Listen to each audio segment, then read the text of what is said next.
Hey, family, and happy Tuesday. Welcome to another edition of Excellence in Everything Live. It's my weekly show to just have conversations with teens and those who love and or lead them to give them practical resources that are helping them develop personally and professionally. I'm Linnita Hosten, your favorite student success strategist, and I coach high school students to devise what I call a PPP, and that's a post graduation productivity plan so that they can ultimately seamlessly transition into their dream careers with ease and then make you proud, you being the other person on this other side of the camera. Today's topic is building community using library services. We have a special guest, LaTrisha Milton. I met her last year. I believe she said she found me on YouTube. Praise God for YouTube. When she was working in Baltimore City with their library service, and she invited me to do a session with the students that had a leadership program at that particular library. And we've been able to stay in touch. Since then, she's transitioned to Houston to work with their public library system. She's super passionate about the work.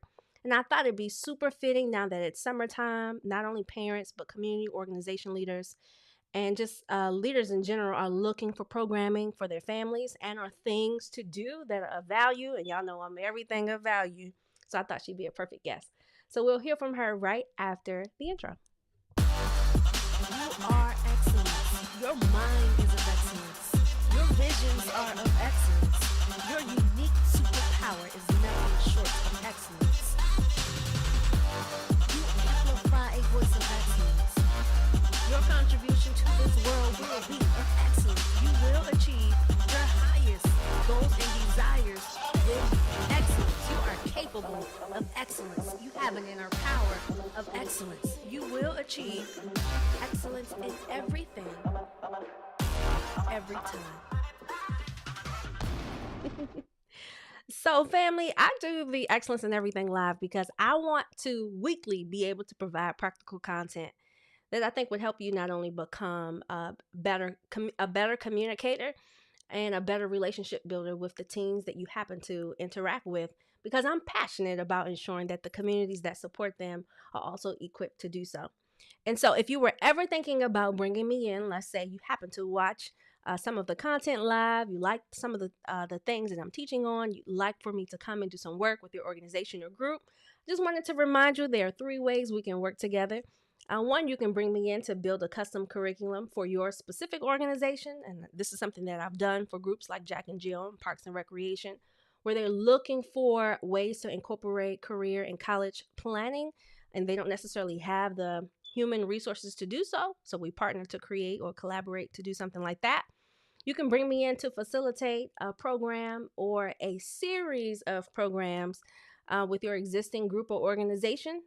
This is probably my favorite way to work together because a long-term relationship has a greater transformation and impact versus you can also just invite me to come in and speak. And in exchange for that, you have the option of purchasing bulk book orders. And so those are 3 ways we can work together. Those are 3 ways that I invite the invitation for you to be a part of the work that I'm doing to build not only teens, but also the families that impact them. But that's enough about me because we have a very special guest today. I'm really excited to have you on the show. LaTrisha, how are you? I'm good. How are you? I'm doing fabulous. You look good in your yellow, and I'm really, really Thank excited to you. have you on the show. I remember when I very first met you, and you told me a little bit about your role with the library services. So I always knew in the back of my mind I wanted to give you an opportunity to share with other people what I learned about the library. And I did a quick Google search today, and I learned that there are more libraries, more public libraries, than there are Starbucks. And communities are much more healthier, so said the statistics, when libraries have been well resourced in their community, meaning they got a nice budget.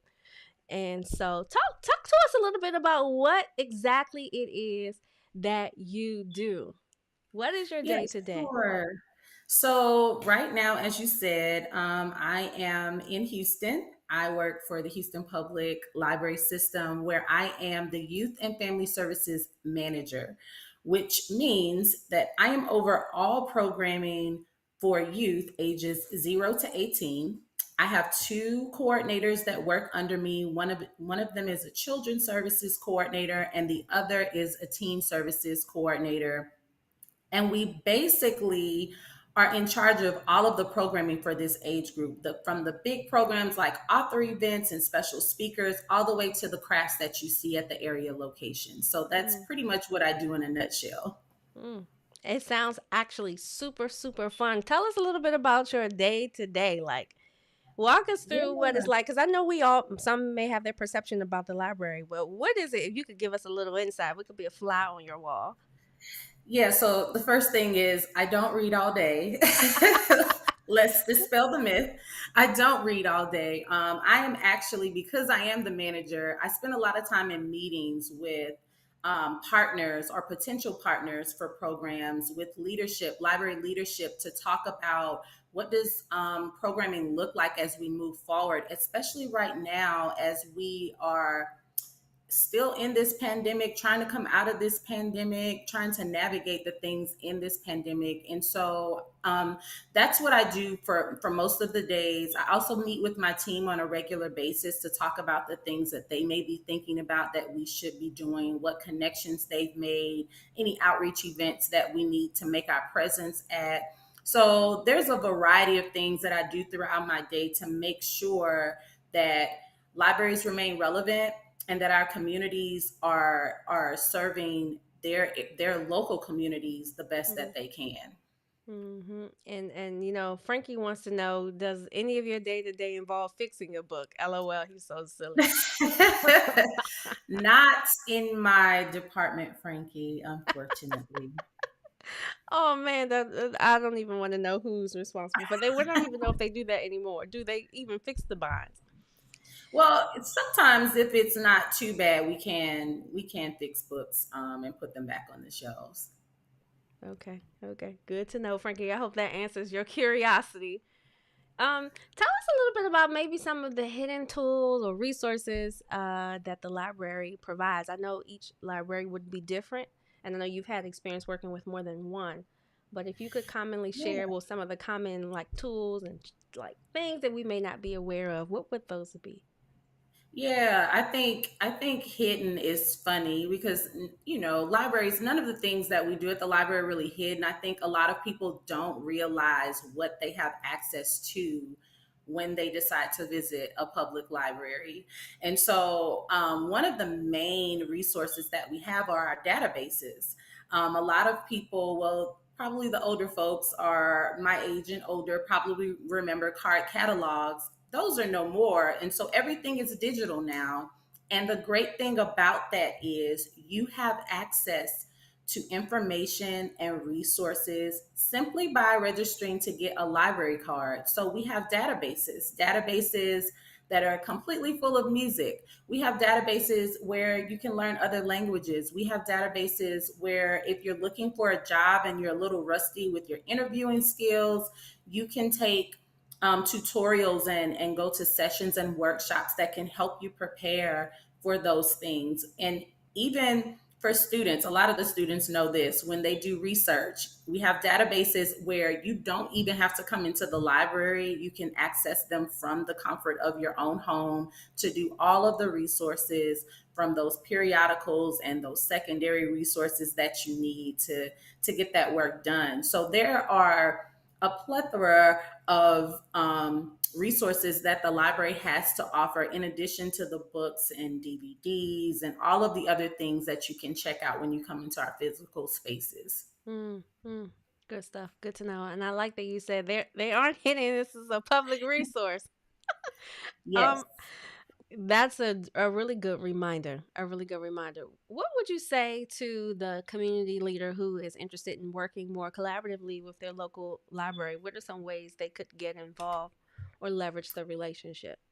Yeah, that's a great question because I have relied on getting to know my community leaders as I've moved around to different states, different cities. One of the first ways is, number one, visit the library. Um, Not only visit the library, but find out who that branch manager is, because that's going to be your key to finding out whether or not you can do something in that space. I've also worked in outreach services in my original library system in Baton Rouge. And one of the things that I would encourage community leaders to do as well is to find out if there's an outreach department. If there is an outreach department in your library system, that means they are going out to events and sharing library resources with the community. And this is your opportunity to talk to someone about getting into the doors of your local library. And then finally, if you really want to tap into a certain age group, I would say ask about the coordinator for that age group. Usually, library systems has an adult services coordinator, children's services coordinator, or a teen services coordinator. And any one of those three can get you the information you need or connect it to the person that you need to be connected to get programming Mm, done in a library. mm. I did not know that. I did not know Yeah, there was a coordinator for each segment of an age group, but it makes sense because the age groups would determine the kind of material that would be targeted or segmented for that right. group. So it makes Yeah. sense. Whew. Yeah, and it requires certain skill sets to work with certain age groups. You know, you don't want someone who prefers working with adults working with little kids. It's not going to work. Yeah. And Yeah. so, everything is in its proper place. And, the people that are working on the different types of programs are actually skilled Mm, to do that work. mm. Sounds like a good place for me to go just to do some maybe post or some secondary research about the target audience that I serve, which are teens. That may be a good person Yeah. to go and pick their brain. Actually, now that I'm thinking about it. Hmm. Latricia, why are you passionate about library services? The passion is all over the photos that I just shared. I can hear it in your voice. What lights your fire about this kind of work? I think for me, it's the opportunity to just help community. I've always been a community girl, and libraries were the last thing on my mind. Like having a career in library services was the last thing on my mind when I started working for the library. But when I realized how important a place like the library is for so many communities, Mm, it just I don't know, it just grew on me, and I feel like this is an outlet for me to do my service in the earth. Honestly, I feel mm-hmm, like I can fulfill my purpose by doing what I do for the library, through the programming that I'm able to create, through the people I'm able to love on, mm, the people that I'm able to meet in certain spaces. And mm, also, there's also the shock factor when people find out I am a librarian and they're like, what? I didn't even think that. So, these are all the reasons why I love what I do. And it's very rewarding. I can't tell you how many times we've had programs or I've helped somebody with something and the amount of gratitude and mm, appreciation that they have shown because I took out the time to just be patient and work with them a little bit. It's very rewarding for mm. me. Awesome, awesome. I love it. And a few of the photos that I showed just now, I stole from Latricia's LinkedIn. And one of them, the caption talked about the gentleman being really excited that he brought his granddaughter to the program that you were sponsoring or hosting or organized or probably all the above. And he was just really happy that he came out. So those kinds of smiles, I'm Yeah, quite sure are contributing to the level of fulfillment that you absolutely. share. Hmm. Now I'm just curious because it's rare that I meet people who are doing something that they enjoy. It's infectious. Like the energy transfer is infectious when you meet people that way.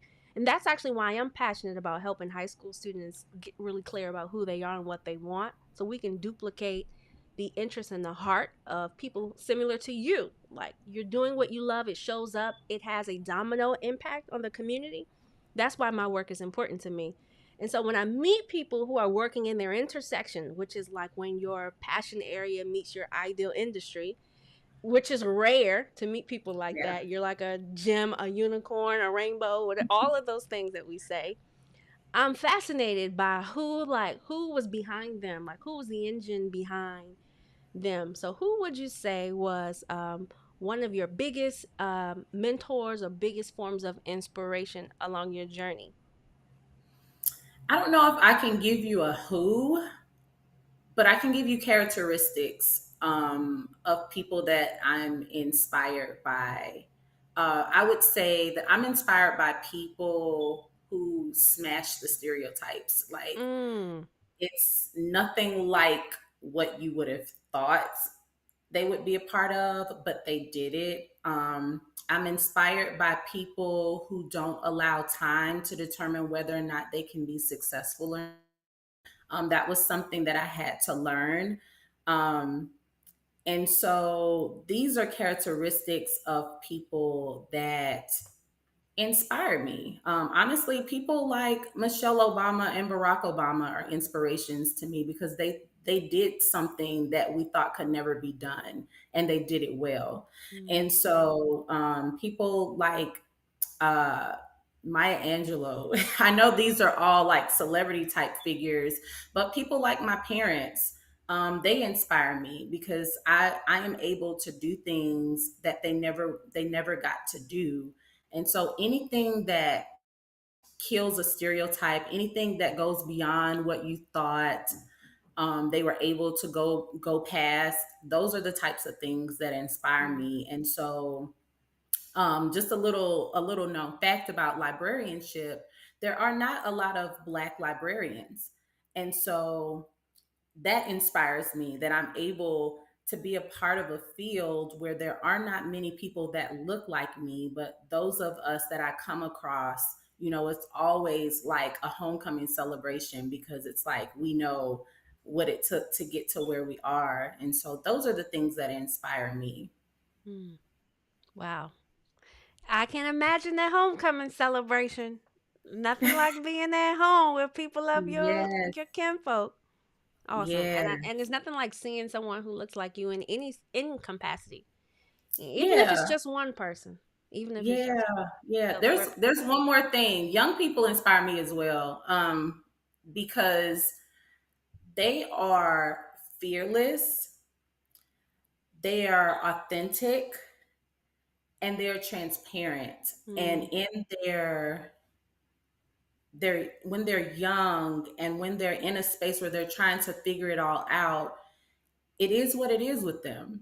And so it's an inspiration to me because life is harder for them now than it was for me when I was their age. And they have to deal with a whole lot of things, but many of them have that spirit of resilience about them that allows them to keep going. And they're also a lot of times misunderstood because people don't take the time to just kind of give them a minute to express themselves. And then when you let them talk, everything will come together. you speaking my language. Oh my gosh.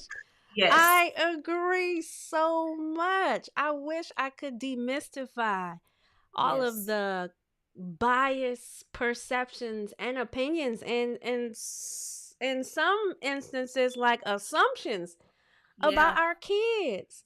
And Yeah. if we just listen to them, and I agree that I do think that they are growing up at a time, the complexities and the life issues and social issues are much greater and more visible and more Yeah. accessible globally. Yeah. It's a lot. Yes. It's a lot. That's all I got to say. It's a lot. So I agree. And they are definitely displaying resilience. Even having to navigate like 10 years ago, if we had a pandemic, it just wouldn't have been no school. None. It wouldn't have been no school. But We they would have had been to stuck. adapt. They would have just been behind. Like, I don't Right. even know what they would have done. And that's a really good observation, actually. Now that I'm thinking about it, what would have Mhm. happened? Would parents have been Right. driving to the school to get paper and drop them? Probably. So, Yeah. um, but yeah, that's a great example of resilience, adapting to a new environment, and that was a huge change. So, I Yeah. agree with you. I agree, and I'm gonna always be the advocate for our kids. You put me in the fight, Absolutely. put me in the game, coach. That's how I feel when it comes to our kids. So Yeah. real quick, rapid fire questions. Okay, these are somewhat light. First thing Okay. that comes to mind, give you about 45 seconds to answer. The first question is, what does Latricia do for fun? Oh man, you can see this on my social media too. Well, not LinkedIn, but like Instagram and stuff. So I like to travel. I like going to sporting events. I like going to concerts. Of course, I like to read. Anything new and different, like museums that I probably wouldn't have gone into if I didn't know, what they were all about. So I'm pretty much game for anything. Nice. I love it. What's the best advice that you received? The best advice that I have received, I think the best advice that I have received is to find your lane or discover what you're good at and Mm, master it. That's probably the best advice that I've ever received. I co-sign that advice. Oh my goodness. Who was your favorite teacher and why? Oh, my favorite teacher, his name was Donald Montgomery. He a teacher, and he is the only teacher where we not only learned things in the classroom, but we had all kinds of little creatures like hamsters, guinea pigs, hermit crabs. We had all these things, but he was my favorite because he was one of the first people that I remember coming across as a young child who displayed passion in their Mm, work. mm, And throughout my life into adulthood, we crossed paths in different ways. He later joined my church and became the leader of my youth ministry. And I also witnessed him to go on to pastor his own church. And so he was very instrumental in my life. And he would always tell people that I was his favorite student. When I was in the fourth grade. It was embarrassing at the time, but now, I'm proud of that. Unfortunately, he passed last year due to COVID. And so, he was a part of my life throughout my life. And so he's one of my favorites. mm. That's such a touching story and definitely full circle. Yes. Super full circle. I always say, Yeah, teachers they touch so many lives and most of them will never know the impact that they made until we come back and tell absolutely. them. So the fact that you got to Yes. tell him and then you got to do ministry with him, Yes. and then witness his ministry is phenomenal. Yeah. It's phenomenal. And we are definitely in prayer for his family and Yeah. celebrating his Yeah. life. That's beautiful. Yeah. That is beautiful. I love it. Thank you for sharing. Thank you for sharing. Is there anything else that you would like to leave with us? What are some last final remarks that you'd like to share as it relates to maybe parents or community leaders and they're thinking about working with the library and or maybe they're not thinking about it? You might want to sway them. What would you say? Yeah, I would say if you are not affiliated with your local library, please visit your local library and just say hello to the staff.